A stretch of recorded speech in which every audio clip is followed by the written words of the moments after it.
Bismillahirrahmanirrahim. Assalamualaikum warahmatullahi wabarakatuh. Waalaikumsalam warahmatullahi wabarakatuh. Innal hamdalillah nahmaduhu wa nasta'inuhu wa nastaghfiruh. A'udzu billahi min shururi anfusina wa min sayyiati a'malina. May yahdihillahu fala mudilla lahu wa may yudlil fala hadiya lahu.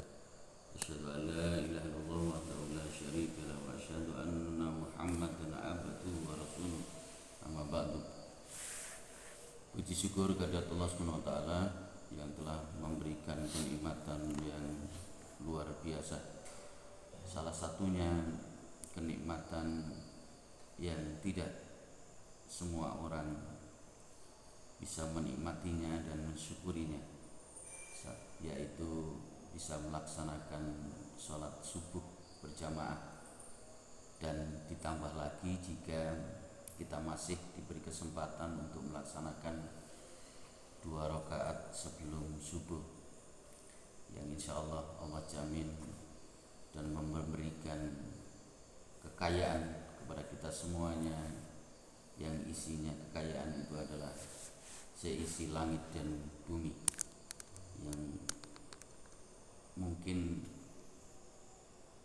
tidak bisa kita rasakan saat ini. Insya Allah mudah-mudahan Allah akan berikan nanti pada saat kita di surganya. Amin. Salawat serta salam mudah-mudahan tetap tercurahkan pada baginda Rasulullah Sallallahu Alaihi Wasallam, manusia pilihan, manusia mulia, manusia yang ditunjuk oleh Allah Subhanahu Wa Taala untuk menjadi akhirul anbiya, nabi yang terakhir setelah nabi-nabi yang Allah tetapkan. Ma'asyiral muslimin rahimakumullah, sidang salat subuh yang dimuliakan oleh Allah. Kalau beberapa pekan yang lalu kita berbincang tentang silaturahmi dan kebaikan-kebaikan, hari ini kita akan mencoba membacakan yaitu hadis-hadis yang berkenaan dengan peringatan untuk menghindari kejelekan akhlak. Jadi akhlak itu terbagi menjadi 2, akhlak baik dan akhlak buruk. Kalau kita berbicara akhlak, maka sebenarnya ada akhlak kepada Allah, akhlak kepada Rasulullah, ada akhlak bagaimana pada sesama manusia, ada akhlak yang kepada makhluk hidup, ada akhlak kepada non makhluk hidup, dan termasuk akhlak kepada diri kita sendiri. Dan di hadis yang akan kita bahas di sini adalah akhlak kepada manusia. Kalaupun di situ ada contoh akhlak kepada Allah, maka hubungan hablum minallah kita bagaimana?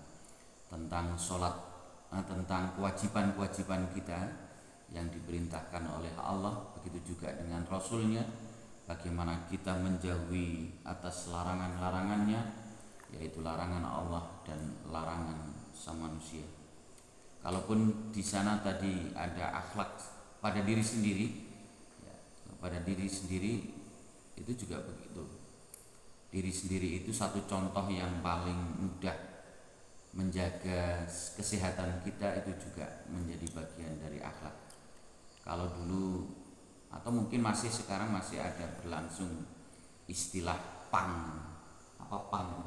Zafran apa Devran? Ya. Devran apa Devan? Oh Devran. Nah, Devran ada pang, pemuda apa? Urakan kumuh apa itu? Tapi dibalik diganti dengan pemuda ulet and kreatif. Gitu ya. Baik, saya akan membacakan hadis tentang peringatan untuk menghindari kejelekan. Ini hadis yang pertama dari dari kitab Bulughul Maram. An Abi Hurairah radhiyallahu anhu qala Rasulullah sallallahu alaihi wasallam, iyyakum wal hasad fa innal hasada ya'kulul hasana kama ta'kulun nar al hatoba kama ta'kulun narul hatoba. Saya ulangi, iyakum wal hasada fa innal hasada ya'kulul hasanat kama ta'kulul narul hatoba, yang artinya dari Abu Hurairah radhiyallahu anhu bahwa Rasulullah sallallahu alaihi wasallam bersabda, jauhilah sifat hasad, karena hasad itu memakan pahala kebaikan sebagaimana api memakan kayu bakar. Jadi hadis ini menjelaskan, memperingatkan kepada kita semuanya berkenaan dengan sifat hasad. Kita diminta untuk menghindari sifat hasad, menjauhi sifat hasad. Karena sifat hasad kalau bahasa sederhananya apa? Dengki saja. Bisa diartikan dengki ya. Ya, dengki. Sifat dengki. Kenapa? Karena sifat dengki itu bisa memakan kebaikan. Sebagaimana oleh Rasul diumpamakan sebagaimana api memakan kayu bakar. Kita bayangkan yang mungkin dulu kita yang berinteraksi dengan emak bapak kita, bapak ibu kita yang masih menggunakan tumang pada saat memasak, atau mungkin lebih besar lagi pada saat kita ikut dalam pramuka, yaitu pada saat pelaksanaan api unggun, gitu ya. Apalagi kalau sudah dikasih bensin, ya, itu nyalanya luar biasa dan cepat sekali, gitu ya. Itu. Kalau boleh kita artikan tadi itu secara sederhana bahwa hasad itu adalah dengki. Kalau dengki, perasaan dengki berarti urusannya adalah dengan hati, gitu ya, dengan hati. Jadi kalau sudah dengan hati ada rasa, perasaan yang bagaimana? Perasaan tidak senang. Nah, kalau hasad kan berarti dilawan, lawannya, ya. Lawan seseorang selain kita. Berarti ada rasa tidak senang dengan seseorang, rasa tidak senang dengan kelompok, gitu ya. Apalagi sekarang ini ya, zamannya menjelang 14 Februari, gitu ya. Itu bukan hanya hasad, nanti bisa-bisa sampai pada kategori atau peringkat fitnah. Hasad, rasa tidak senang terhadap orang yang mendapatkan kenikmatan dari Allah Subhanahu wa taala. Jadi terhadap orang yang mendapatkan kenikmatan dari Allah Subhanahu wa taala. Ya, kalau pernah saya sampaikan bahwa ya kita bertetangga yang dekat ini, ada tetangga kita yang mungkin mendapatkan kenikmatan Allah Subhanahu wa taala, ya.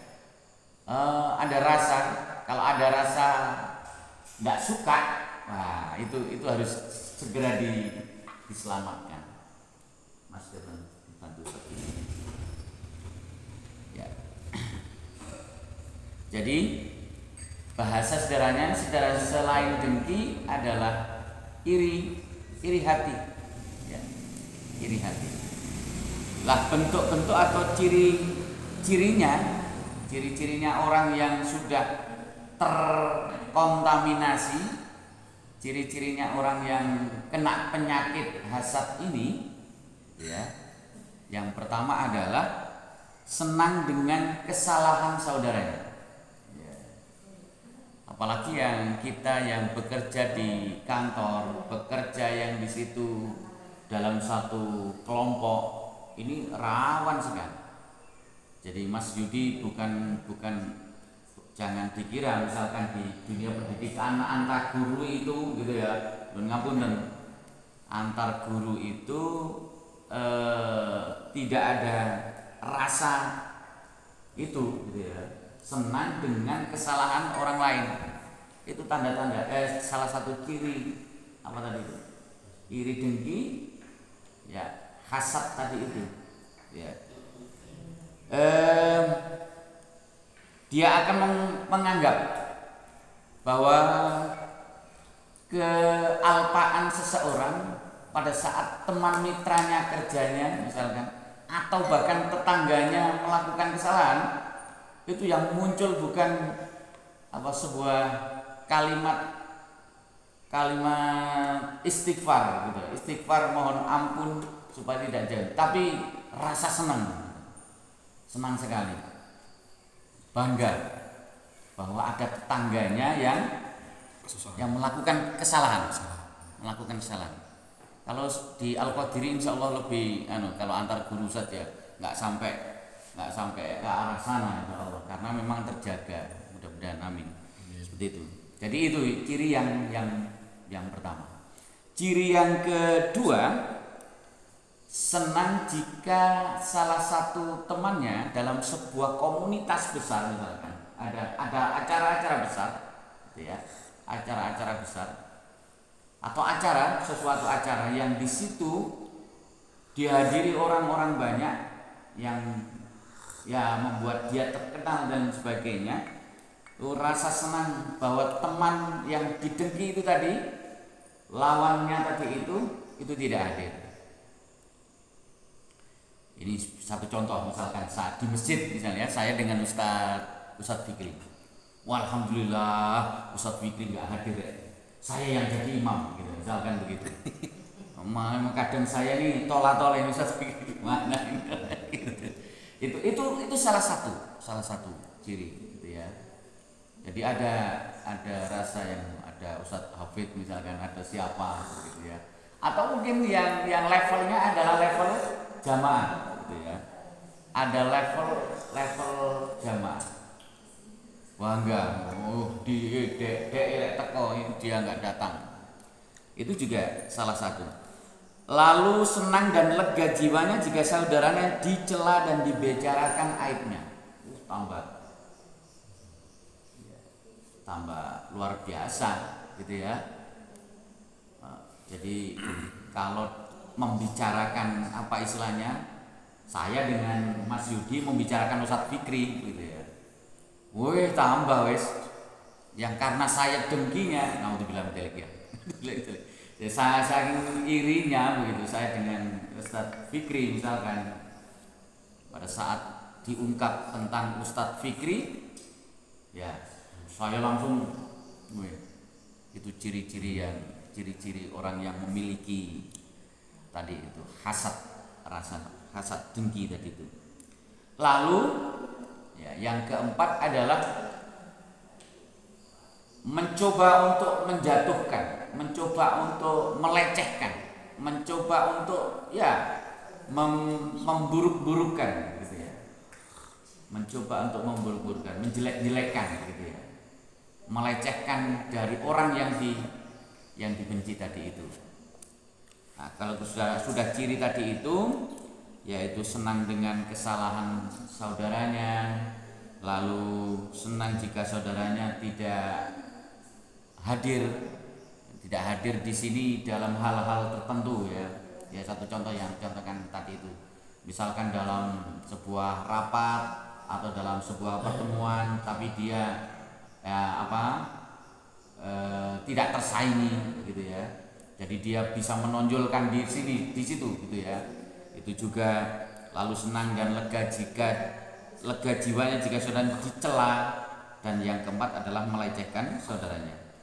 Dan beberapa hal ciri yang mungkin ya kita berusaha itu tadi mungkin sedikit-sedikit yang perlu kita waspadai pada diri kita sendiri. Dan sekali lagi ada dampak yang luar biasa jika naudzubillah min dzalik pada diri kita terjangkit penyakit hasad ini.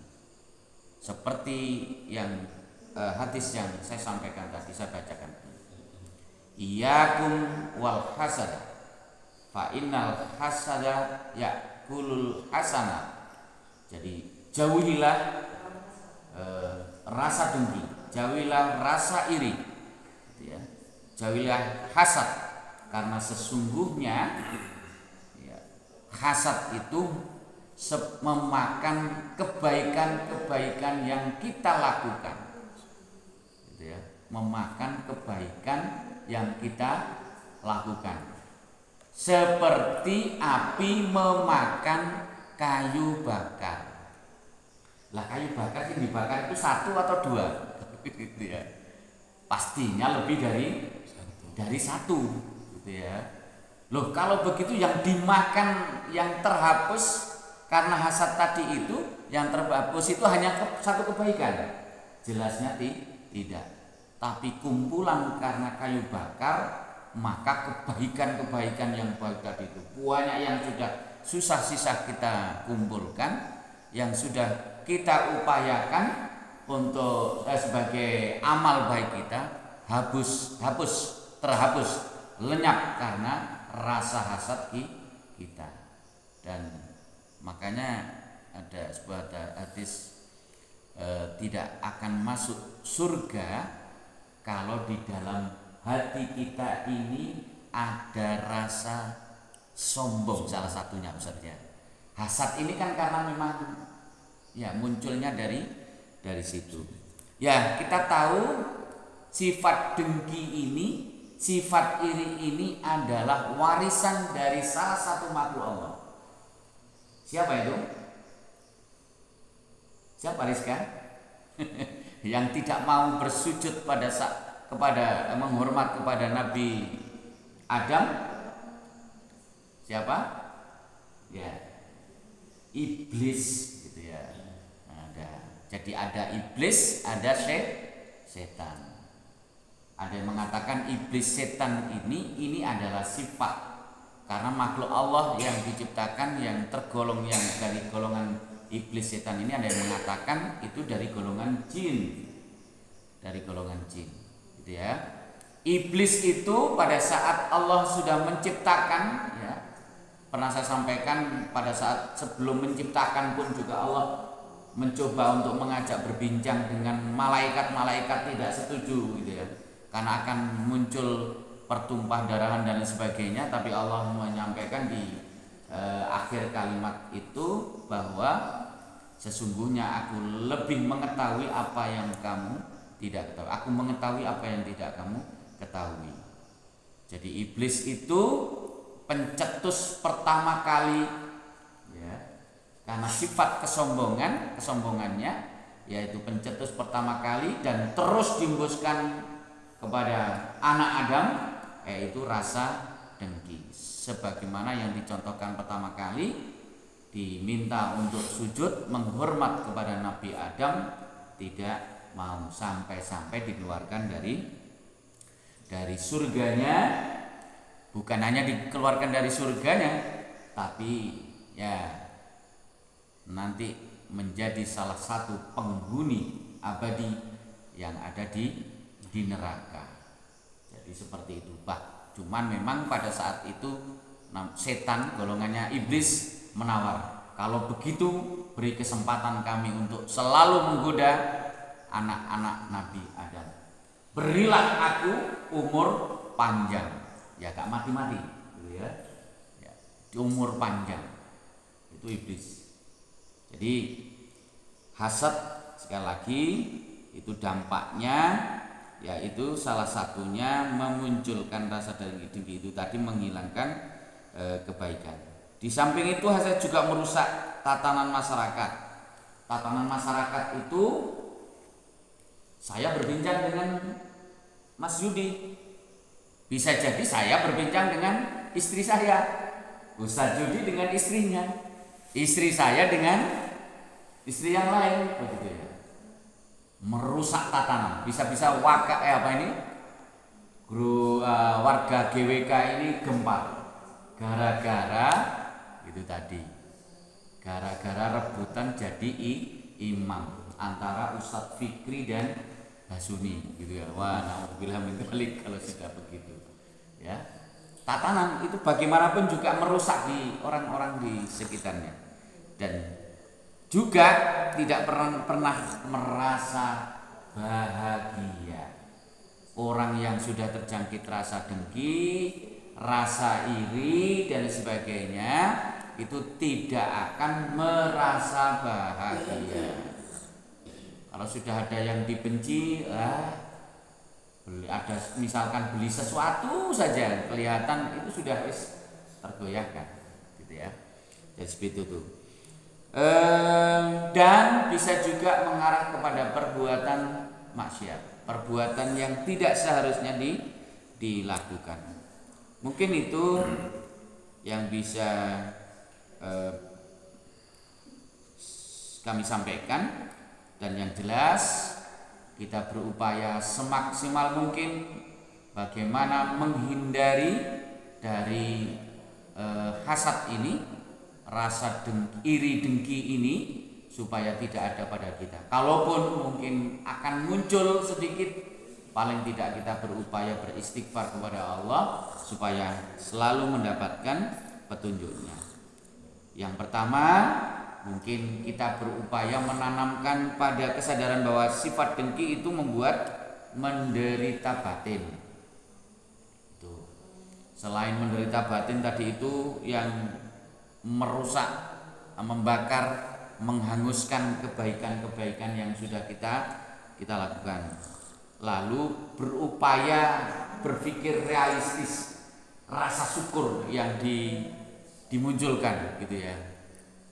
Rasa syukur dengan memahami bahwa rizki Allah itu sudah pasti, gitu ya, dan tidak pilih kasih, serta rizki itu kalau sudah akan masuk kepada kita tidak ada yang bisa menghalangi, termasuk rizki orang lain dan sebagainya. Dengan berupaya seperti itu meningkatkan rasa syukur, lalu menguatkan pendirian kita tentang keimanan dan ketakwaan kita, itu adalah upaya-upaya kita untuk menghindari dari rasa dengki tadi itu. Mudah-mudahan kita semuanya termasuk hamba Allah dan umat Rasulullah yang selalu dihindarkan dari rasa dengki, iri dan dengki, dengan terus berupaya paling tidak kalau kita mengaji itu kan a'udzubillahi minasyaitonirrajim, ya Allah aku berlindung dari godaan setan yang terkutuk. Jadi ada iblis, ada setan. Iblis itu yang menghembuskan rasa sombongnya. Jadi manusia kalau ada yang sombong itu sebenarnya meneruskan warisan dari golongan jin yang memiliki kesombongan, yaitu yang disebut dengan iblis. Kalau setan berbeda. Setan itu adalah yang menggoda, yuwaswisu fi sudurin nas, yang membisik-bisikkan ke dada manusia. Siapa itu? Minal jin wan nas, dari golongan jin dan manusia.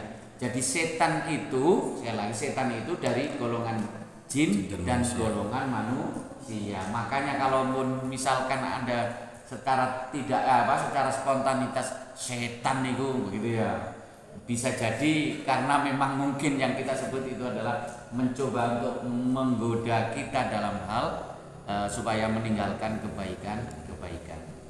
Itu saja yang bisa saya sampaikan. Mudah-mudahan sekali lagi kita terhindar dari sifat iri dengki dan Allah kuatkan kesabaran kita dan saling menasihati antara kita. Wassalamualaikum warahmatullahi wabarakatuh.